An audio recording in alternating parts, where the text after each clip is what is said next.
Hi, this is Steve Garland, head wrestling coach at the University of Virginia, and this is my weekly Virginia Wrestling video newsletter. First, let me apologize for the attire here. On Tuesdays we do individuals almost virtually all day, so I've been in the room since about 20 after 8 in there working with guys and watching guys, and so the first half of the day had to be dressed like this and wanted to get this out to you guys as quick as possible. So, recap of the weekend. Overall, the outcome was good. We had two wins, and ACC wins are hard to come by, and anytime you can get two in a row against two tough teams, you're excited about it walking out of there.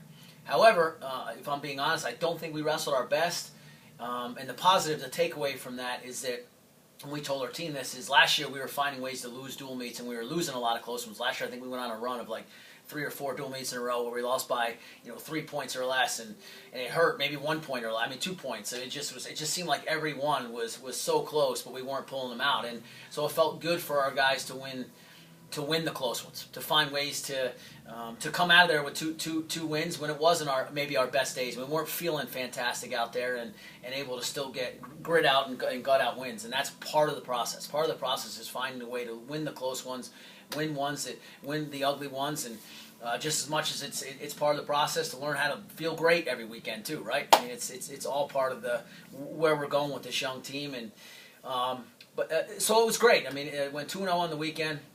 I do want to highlight a few things, because I think some things have to be said. We won the dual meet at Chapel Hill because of Jack, Will Mason, and George D. Camillo. Our lightweight run at the end was phenomenal. Starting with Jack, really picked up the pace, just lightened up the scoreboard. I mean, he just looked amazing, and that really, all year he's been setting the tone for our team, and that changed the momentum of the dual meet. And then Will Mason comes out, looks like a ball of fire, and actually during the course of the match, the North Carolina wrestler got hurt severely. We were up when he got hurt, but you never want to see a guy have to injury default, but he had to injury default, and that was a 6-point turnaround.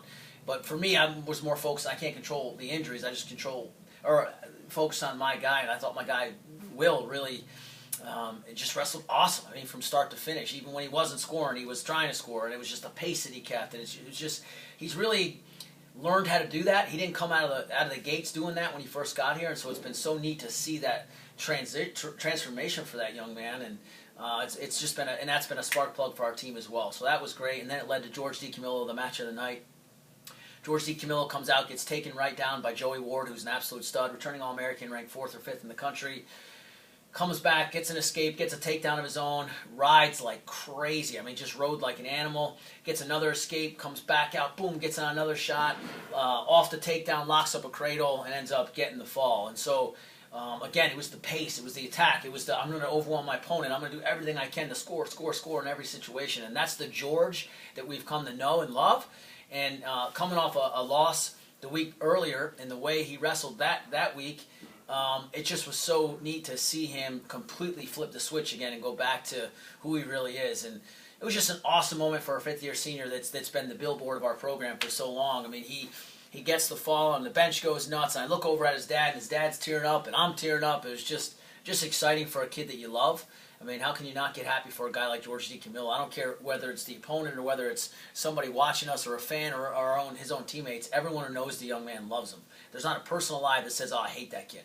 I mean, he's just a phenomenal human being. So it was a little bit personal there too, just for him. I'm not trying to disrespect North Carolina or the opponent at all. As a matter of fact, I respect the heck out of the kid. It was more just about me feeling great for my guy and being happy for him. And then at 157, the stamp on the dual meet was we got Andrew Atkinson, who's been up against it the last month with various different things he's been dealing with, and you want to talk about tough. He's tied up with, I think, 12 seconds left, and he's in one of the hardest positions in wrestling to get out of, which is a Turk position.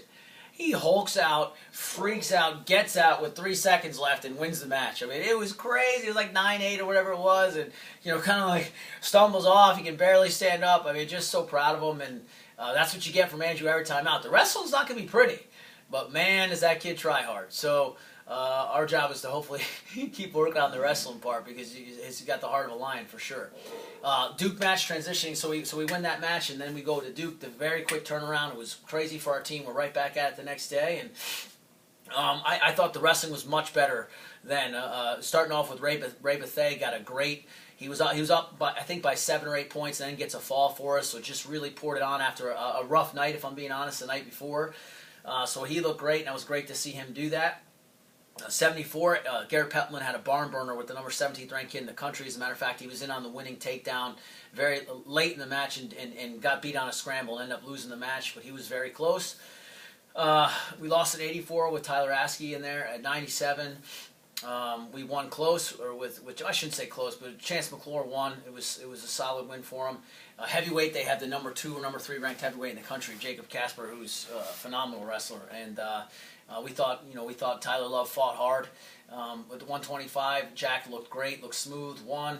133 was kind of one of the craziest bouts I've seen in a long time, and Will Mason pulled it out. He was down most of the match, ended up coming back and winning by a point right at the end of the match. And again, just to see Will, that's the pace that he kept and how he kept shooting and how he kept attacking. Whether he won or he lost, that's what we want to see out of our guys. So that was a really good feeling coming out of that one. And then George DiCamillo got a major decision against a really tough wrestler from Duke, and it was just really exciting to see him again, building off the momentum from the night before.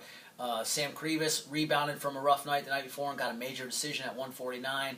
And Andrew Atkinson, who's been fighting through injuries, we couldn't wrestle him against Duke, and we ended up wrestling Chris Yankovic. And Yank, as always, fought his heart out, but ended up losing to a really good kid from Duke. So felt like the wrestling was a much better experience on Saturday, and we're just grateful for where we're at as a team. We've got a lot of work to do. And so that's why we're in there for so long today. We're trying to do everything we can to get our guys better. So upcoming, we've got Pittsburgh this weekend. It's our last dual meet of the year, and the last ACC duel as well. Pitt's been nationally ranked all season. They've got everybody back in their lineup just in time for us. So it's going to be a brawl, and it's going to be all their kids wrestle hard. All their kids are tough. We got a ton of Pittsburgh and PA guys on our team and Ohio guys, so it's going to be funny to kind of see their guys against our guys, because they all know each other, I'm sure, and we know their staff really well. So I'm just glad we're at home. I'm glad we get to finish the season. My last plea at home, and my last plea would be it's senior day. If there's ever a match to come to, I know there's another team on grounds here that's pretty decent, led by a guy whose name rhymes with Phony Jennett.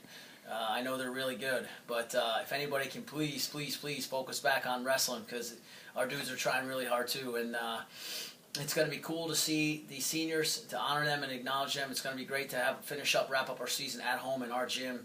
A couple years ago, we got to do that against NC State, and I remember the atmosphere was electric, and it absolutely helped us. So I'm asking everybody with a heartbeat that loves Virginia wrestling, or even if you don't love us, come anyway. And hopefully you'll be there for us.